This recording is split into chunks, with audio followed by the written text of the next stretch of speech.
जय Shri Radhe Radhe YouTube family, कैसे हैं आप लोग। आशा करती हूँ सब लोग अच्छे होंगे। मित्रों, मैं एक विवाह गीत लेके आई हूँ। अब तो शादी में विदाई हो जाती है, पहले गाना होता था, तो ही गौने ही गीत है, गाने जा रही हूँ। और प्लीज़ आप लोग कमेंट बॉक्स में कमेंट ज़रूर करना कैसा लगा आप लोग को मेरा गाना।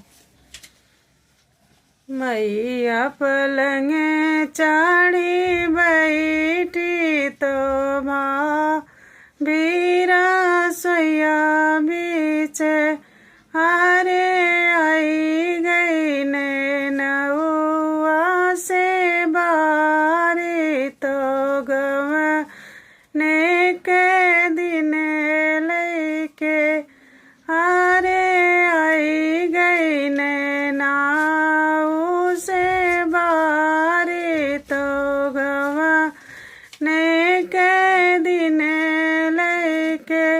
भीतर से निकलने बेटी डेवड़िया दई के ठाड़ी भईनी।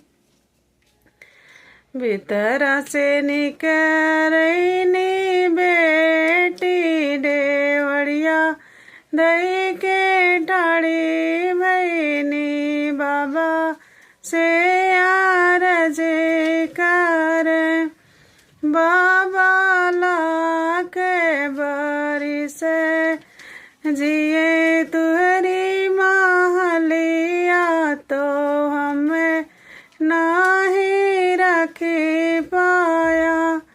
अरे जुग जुग जिए तुहरी महलिया जे हमें नहीं रख पाया।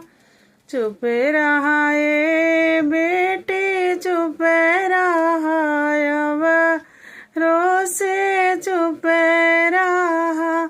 जब तक रहलू बाबुल जोगे रहलू बाबुल घरा।